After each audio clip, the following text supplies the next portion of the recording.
Trump recent గా భారతదేశంతో పాటు మిగతా అన్ని దేశాల మీద ప్రతీకార సుంకాలను విధించడం అయితే జరిగింది. ఇది ఎందుకు విధించారో ఆయన ఒక క్లారిటీ కూడా ఇచ్చారు. ఏంటి అంటే ఇన్ని రోజులు మాకు ఆ దేశాల మీద టారిఫ్స్ అసలు చాలా మినిమల్ ఉండే, లేకపోతే అసలు లేకుండే. కానీ వాళ్ళు మా దేశం నుంచి ఎక్కువ ట్యాక్సులు వసూలు చేస్తున్నారు కాబట్టి మేము ఈ ట్యాక్సులు విధిస్తున్నట్టు చెప్పారు.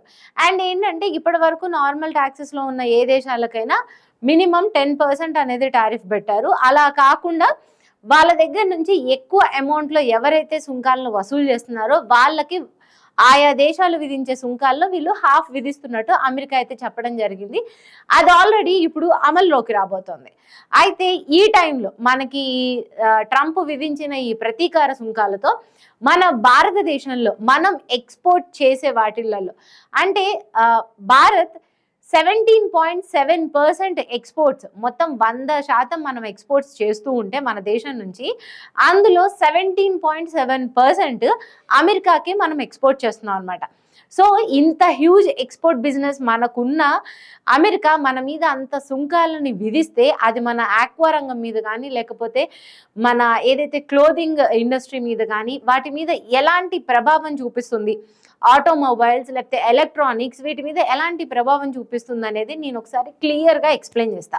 నేను ఇప్పటి వరకు అంటే నేను ఇది అమెరికా ప్రతీకార సుంకాల మీద ఓల్గా చేసిన వీడియోస్ని మీరు ఫాలో అవుతూ ఉంటే మనం ఇప్పటి వరకు ఐటీ రంగాన్ని చాలా ప్రత్యేకంగా ప్రస్తావిస్తూ వచ్చాం.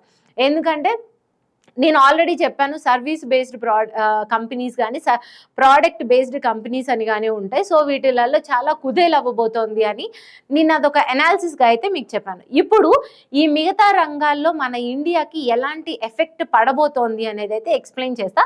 ఒకసారి చూడండి, ఇది FICCI ఈ సంస్థ ఇచ్చిన రిపోర్ట్ అనమాట. ఇది ఇంపాక్ట్ ఎలా ఉండబోతుంది అనేది అనాలిసిస్ ఒకసారి చూడండి. ఇది కంట్రీస్ వైజ్గా ఎంతెంత టారిఫ్ ఉంది, లేకపోతే ఎంతెంత విధించింది అమెరికా అనే దాని గురించి. Impact of reciprocal tariffs on India's key sectors. నేను ఇందాక మీకు చెప్పా కదా, US is India's largest export market, contributing to 17.7% in India's today's total exports. 2024లో చూసుకుంటే మనం 100%లో మన ఎక్స్పోర్ట్స్ 17.7% మనం అమెరికాకి చేసాం. సో ఇప్పుడు అలాంటి టైంలో మనకి రెసిప్రోకల్ టారిఫ్స్ అనేది మనకి ఎలాంటి ప్రభావం పడబోతోంది అనేది ఇదనమాట. అంటే ఇక్కడ సెక్టార్స్ ఉంటాయి. నెగిటివ్ ఇంపాక్ట్ దేని మీద ఉంది, పాజిటివ్ ఇంపాక్ట్, ఆపర్చునిటీ, ఇంకా ఎక్స్పోర్ట్ చేయడానికి ఆపర్చునిటీ ఎక్కడ ఉంది అనేది కూడా. నో ఇంపాక్ట్ లేని రంగాలు అయితే ఏదీ లేదు, ఎందుకంటే అన్నిటి మీద ఎంతో కొంత negative impact or positive impact అయితే ఉండింది. ఇంపాక్ట్ లేని రంగాలే లేవు. ఇక్కడ అగ్రి అండ్ ఫుడ్ ప్రాసెసింగ్ వాటిలలో చూసుకుంటే మనం ఏదైతే మనం ఇక్కడ నుంచి ఎక్స్పోర్ట్ చేస్తున్నామో వాటి మీద మ్యాక్సిమం ఒక బాస్మతి రైస్, క్యాష్యూ మీద తప్ప మిగతా వాటన్నిటి మీద marine, tea, honey and bakery products, dairy products వీటన్నిటి మీద నెగిటివ్ ఇంపాక్టే ఉండిందనమాట. Traditional exports, apparel, carpets, made ups, footwear and gems and jewellery వీటిల్లో అపెరల్ అంటే క్లోదింగ్కి సంబంధించింది అనమాట. ఇప్పుడు మనం స్టిచ్ చేసిందైనా కావచ్చు, లేకపోతే నార్మల్ మెటీరియల్ స్టిక్ క్లాత్స్ అయినా కావచ్చు, వాటి మీద పాజిటివ్ ఇంపాక్ట్ ఉంది. అసలు యాక్చువల్లీ ఇది చూసుకుంటే మనం ఎక్కువ అమౌంట్లో మనకి ఇది అసలు ఎక్స్పోర్టే లేదు. సో ఇది మన మీద అంత ఇంపాక్ట్ ఉండదు. సో అదే ఇక్కడ చూపించేది. కార్పెట్స్, జెమ్స్ అండ్ జ్యువెలరీ వీటిలో కూడా negative impact. And electronics, medical devices మీద మనం ఇక్కడ నుంచి ఎక్స్పోర్ట్ చేస్తాం అక్కడికి. అండ్ మనం అనుకోవచ్చు ఇండియా US చూసుకుంటే అక్కడే కదా ఎక్కువ క్వాలిటీ సంథింగ్ వాళ్ళే తయారు చేసుకోవచ్చు కదా అనుకోవచ్చు. కానీ కొన్ని డివైజెస్ మీద కానీ మెడికల్ ఎక్స్పోర్ట్స్ మీద అమెరికా కూడా మన మీద ఆధారపడుతుంది. సో దానికి కూడా మనకి నెగిటివ్ ఇంపాక్ట్. ఇది కూడా మనం తక్కువ క్వాంటిటీనే, అది నేను మీకు ఇంకా డెప్త్కి వెళ్ళే కొద్దీ నేను మీకు ఎక్స్ప్లెయిన్ చేస్తాను. వీటన్నిటి మీద ఓకే, నో ఇంపాక్ట్ ఉన్న వాటికైతే ఈ pharmaceuticals, steel, aluminium, copper, automobiles, auto components వీటి మీద అయితే ఏం ఇంపాక్ట్ లేకుండా ఉంది. ఇది కూడా నేను ఎందుకు చెప్తాను, ఎందుకంటే ఫస్ట్ నేను ఇక్కడ అన్నాను కదా ఆల్రెడీ నో ఇంపాక్ట్ లేనివి అసలు లేవు అని. కాకపోతే నో ఇంపాక్ట్ ఎందుకు వచ్చింది అనేది కూడా నేను మీకు ఎక్స్ప్లెయిన్ చేస్తాను. ఇట్లా ఒకసారి లోపలికి వెళ్తే మెరైన్ ప్రోడక్ట్స్ ఇక్కడ చూసారు కదా మీరు. క్రస్టేషియన్స్ అంటే ఏదైతే ఇప్పుడు మనకి ష్రింప్ కానీ లేకపోతే పీతలు, రొయ్యలు ఇవి ఏవైతే సీ ఫుడ్ ఉంటుందో దానికి సంబంధించింది అనమాట. మనం మేజర్ ఎక్స్పోర్టర్స్ టు యుఎస్కి మనం 27% మార్కెట్ షేర్ మనది 27% ఉంటే మనకి 26% టారిఫ్ వేసింది. అండ్ కెనడా 23% ఉంది. అండ్ ఇండోనేషియా, ఈక్యురేటర్ ఇవి తక్కువే ఉన్నాయి మనతో పోల్చుకుంటే. వాళ్ళకు కూడా ఇండోనేషియాకి ఎక్కువ అనమాట. మనకైతే ఇక్కడ మనది 27% అంటే హ్యూజే కదా. మనం అమెరికా మార్కెట్లో 27% ఉన్నామంటే సో దానికి మనకి ఎక్కువ టారిఫ్ పడుతుంది. అండ్ బాస్మతి రైస్ చూసుకుంటే థాయిలాండ్ నుంచి ఎక్కువ యుఎస్కి ఎక్స్పోర్ట్ అవుతుంది, కానీ వాళ్ళకి 36%. ఎందుకంటే థాయిలాండ్ దగ్గర 75% వరకు ఏమో విధిస్తుంది వీళ్ళ మీద, అమెరికా మీద. సో దాంట్లో హాఫ్ చేసింది అనమాట. మనం కూడా అంతే 52% విధిస్తున్నాం వీళ్ళ మీద ఆల్రెడీ సుంకం. సో దాన్ని హాఫ్ చేసి మనకు 26%. ఇక్కడ కూడా మన మార్కెట్ షేర్ 27% ఉంది మనం ఆగ్రాతో పోల్చుకుంటే. అండ్ న్యాచురల్ హనీ ఇక్కడ కూడా మన పర్సంటేజే ఎక్కువ మిగతా వాటి దేశాలతో పోల్చుకుంటే. ఇక్కడ కూడా మనకి టారిఫ్ ఎక్కువ వేసింది, అది కూడా ఇబ్బంది మనకి. అండ్ క్యాష్యూ వియత్నాం నుంచి 88.4% వియత్నాం నుంచే క్యాష్యూ వెళ్తుంది. అంటే ఎంత హ్యూజో అర్థం చేసుకోండి. వాళ్ళకి 46. ఎందుకంటే వియత్నాం కూడా అంతే దగ్గర 90% టారిఫ్ వేస్తుంది వాళ్ళ మీద. సో మనం 0.9 మనది చాలా చిన్న క్వాంటిటీ. సో దీనికి అందుకే మనకి టారిఫ్తో ఇది మనకి వేసినా కూడా పెద్ద ప్రాబ్లం లేకుండా ఉంది. అపీరల్ నేను ఇందా చెప్పా కదా, క్లోదింగ్. సో ఇది నిటెడ్ ఒకటి ఉంటుంది, అంటే కుట్టేసింది ఒకటి ఉంటుంది, నార్మల్ నాట్ స్టిచ్డ్ అంటే ఓన్లీ మెటీరియల్ ఒకటి ఉంటుంది. దీంట్లో కూడా అంతే మనం 4.7 మనకి దీనికైనా 26% టారిఫ్. అండ్ ఇది 7% అంటే ఓన్లీ మెటీరియల్. సో దీనికి కూడా మనకి 26%. మనకి ఇది కూడా పెద్ద ఇంపాక్ట్ కాదు అవును అంటే కొంచెం ఇంపాక్ట్ అనమాట, very little bit. And carpets ఇక్కడ కూడా అంతే మనకి 34% మన భారత్ నుంచి అమెరికాకి మనం ఎక్స్పోర్ట్ చేయడం జరుగుతుంది. అంటే అమెరికా దాంట్లో మన పార్ట్ ఎంత ఉందో చూడండి. అయినా కూడా వీళ్ళు అంటే మనకి నేను ఇదంతా ఎందుకు చెప్తున్నా అంటే భారత్ నుంచి యుఎస్కి వెళ్ళే దాంట్లో చాలా వాటిలలో మన మీద యుఎస్ ఆధారపడుతుంది. అంటే మన మీదే కాదు, దానికి సంబంధించి వేరే దేశాలతో పాటు ఇండియా మీద కూడా హ్యూజ్లోనే డిపెండ్ అవుతుంది. అయినా కూడా చేసింది అమెరికా ఇలా టారిఫ్ సుంకాలు పెంచడం అనేది.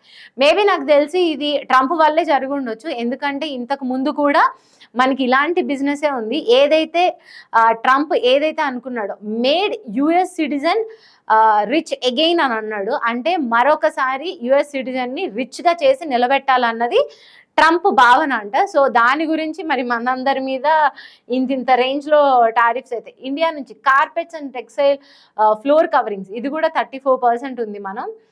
అండ్ ఇక్కడ బ్లాంకెట్స్ ఇవి చూస్తే ఫుట్వేర్ చూద్దాం. ఫుట్వేర్ చూస్తే కూడా ఇండియా 3.4%, ఇది కూడా పర్లేదు మనకి.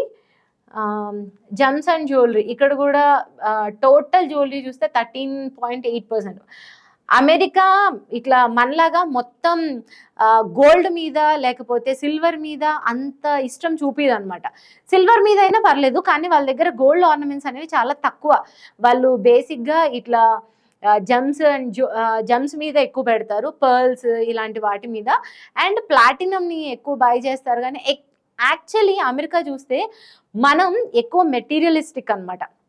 మనతో పాటు మిగతా కొన్ని దేశాలైనా మనకి ఎక్కువ మెటీరియలిస్టిక్ థింగ్స్ అంటే ఇష్టం. కానీ అమెరికా లగ్జరీ లైఫ్కి అక్కడ పెట్టింది పేరు అనమాట. వాళ్ళకు ఒక ఇల్లు ఉందా, ఒక చాలా మంచి కారు ఉందా, ఇలాంటి వాటి మీద ఇన్వెస్ట్ చేస్తారు. అండ్ చదువు ఇలాంటి వాటి మీద ఇన్వెస్ట్ చేస్తారు. మనలాగా మెటీరియలిస్టిక్ థింగ్స్ కాదనమాట. అండ్ ఇక్కడ ఎలక్ట్రానిక్స్ కూడా అంతే. మనం 5.3 ఉన్నాం, 26%. నేను ఇందాక మీకు చెప్పా కదా మెడికల్ డివైజెస్, మన దగ్గర మెడికల్ డివైజెస్ మెడికల్ ఏదైతే ఎక్విప్మెంట్ లేకపోతే అప్లయన్సెస్ మీద కూడా అమెరికా ఆధారపడుతుంది అని అదే చెప్తున్నాడు ఇక్కడ. Although India's overall share in the US market has been small, India has emerged as a key supplier of cost effective high quality medical devices to the US, primarily in low value high volume consumable categories.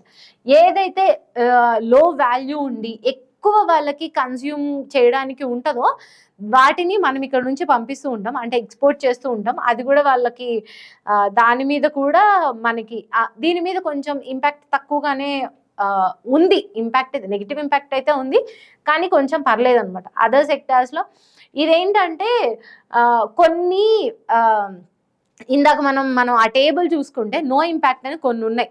So అవన్నీ section 232 కింద వస్తాయన్నమాట. అంటే దాని మీద negative impact లేదు, ఇంకా మనం ఎక్స్పోర్ట్ని పెంచాలి అనుకునేది కూడా లేదనమాట. వాటిలలో కొన్ని వస్తాయి ఇవి. Sectors exempted from reciprocal tariff but impacted under section 232. Steel కానీ, అల్యూమినియం, ఆటో కాంపోనెంట్స్, వీటన్నిటి మీద ఇవంతా ఏంటి అంటే మనకి ఎంత విధిస్తుంది, ఎందుకు విధిస్తుంది అనే దాని మీద response of trading partners on reciprocal tariffs imposed by the US అని. అండ్ అలా అనమాట. ఇవంతా కూడా ఎంతెంత క్వాంటిటీలో మనం ఎక్స్పోర్ట్ చేసాం, 23లో ఎలా ఎక్స్పోర్ట్ చేసాం, 24లో ఎంతెంత క్వాంటిటీ ఎక్స్పోర్ట్ చేసాం, మనకు అప్పుడు ఎంత టారిఫ్ పడింది, ఇప్పుడు 2025 ఏప్రిల్ తర్వాత మనకి ఎంత టారిఫ్ పడబోతుంది, ఇవన్నీ క్యాల్కులేషన్స్ అనమాట. నేను ఏదైతే ఫస్ట్ నుంచి మనకి చెప్తూ ఉన్నానో మన వ్యూవర్స్ అందరికీ, ఐటీ రంగం అయితే చాలా ఇంపాక్ట్ పడుతుంది. అండ్ మనకి ఇక్కడ కూడా చాలా ఇంపాక్ట్ పడుతుంది. అంటే వేరు వేరు రంగాల్లో కూడా ఇప్పుడు నేను మీకు ఏవైతే ఎక్స్ప్లెయిన్ చేశానో వీటన్నిటిలలో కూడా కొంచెం ఇంపాక్ట్ అయితే పడుతుంది. అండ్ ఇంకొకటి ఏంటి అంటే ఏదైనా ఒక సడన్ చేంజ్ వచ్చినప్పుడు మన ఎలా రియాక్ట్ అవుతాం, ఫస్ట్ ఎలా ఉంటుంది అనే దాని మీద. యాక్చువల్లీ మనకి చూసుకుంటే ఆల్రెడీ వేరే అనాలిసిస్ ఎంకే లేబుల్ అనే వాళ్ళు కూడా 10% టారిఫ్ ఇస్తే ఎలా ఉంటుంది, అప్ టు 25% వరకు టారిఫ్ ఇస్తే ఎలా ఉంటుంది అనే దాని మీద కూడా రకరకాల నివేదికలను అయితే ఇవ్వడం జరిగింది. కాకపోతే అప్పుడు తెలిసింది ఏంటి కూడా, అప్పుడు కూడా మనం ఇంతే అనుకున్నాం 10 to 25 మధ్యలో ఉంటుందని. కాకపోతే అమెరికా తీసుకున్న ఛాలెంజింగ్ స్టెప్ ఏంటంటే 26%. ఎంత ఉంది, 1%గా అనుకోవచ్చు, కానీ అది చాలా ఇంపాక్ట్ ఉంటుందన్నమాట. అంటే హ్యూజ్గానే ఉంటుంది. ఇప్పుడు ఒక 100 రూపీస్కి తీసుకుంటే అది మనకి చాలా మైన్యూట్గా అనిపించవచ్చు, కానీ లక్షల్లో కోట్లలో తీసుకున్నప్పుడు ఆ ఇంపాక్ట్ చాలా ఉంటుంది. సో ఇలాంటిదే దీనివల్లే ఈరోజు ఏదైతే ట్రంప్ ఈ ప్రతీకార సుంకాలు అని మాట్లాడారో దానివల్లే మన సెన్సెక్స్ కానీ నిఫ్టీ కానీ ఎలా మొత్తం కొలాప్స్ అయిపోయింది అనేది కూడా మనం చూసాం. రానున్న రోజులలో మరి ట్రంప్ ఇలాంటి నిర్ణయాలు ఇంకా ఎన్ని తీసుకోబోతున్నాడు, అసలు పోనీ తీసుకున్న ఇప్పుడు ఏదైతే మన మీద రివెంజ్ ఉందో, ఇండియా మంచి country, India strong country, Modi నాకు చాలా బెస్ట్ ఫ్రెండ్ అనుకుంటూనే ఇండియాని ఎలా దెబ్బతీస్తుంది. ఇప్పుడు వేరే కంట్రీస్తో మనం కంపేర్ చేసుకుంటే మనకు కొంచెం తక్కువ కదా అనుకోవచ్చు. వాటి ఆర్థిక పరిస్థితులు మన ఆర్థిక పరిస్థితులు వేరే ఉంటాయి. అండ్ నేను ఇందాక నుంచి మీకు చెప్తున్నట్టు మనం ఇండియా నుంచి చాలా దేశాలకి ఎక్స్పోర్ట్ చేస్తుంటే మన one of the main country US. So అలాంటి టైంలో మనల్ని ఇది దెబ్బ కొట్టడమే, ఎందుకంటే మంచోళ్ళు అనుకుంటూ వెనక నుంచి దెబ్బ కొట్టినట్టే. సో మరి దీని మీద ఆల్టర్నేటివ్స్ అయితే ఉంటాయి కంపల్సరీ. ఫస్ట్ కొన్ని డేస్ అంతా మొత్తం దేశం అంతా లేకపోతే ఈ సెన్సెక్స్ ఇవన్నీ భయపడిపోయినప్పటికీ ఆల్టర్నేటివ్స్ అయితే కంపల్సరీ ఉంటాయి. మరి రానున్న రోజుల్లో మనకి ఎలాంటి ఆల్టర్నేటివ్స్ ఉండబోతున్నాయి, లేకపోతే ఈ ఇంపాక్ట్ ఇంకా ఎన్ని రోజులు ఉండబోతోంది అనేది కూడా తెలియాలి. చూద్దాం. మన దగ్గర ఇంకా ఓల్గాలో ఇలాంటి రిపోర్ట్స్ మనం బయట నుంచి మనం చాలా రిపోర్ట్స్ని అనాలిసిస్ చేద్దాం. ఇంకే రంగాలలో ఎలా ఉండబోతుంది అనేదంతా కూడా మనం ఫుల్ ఫ్లెడ్జ్డ్గా మన వ్యూవర్స్ అందరికీ నేనైతే ఎక్స్ప్లెయిన్ చేస్తాను.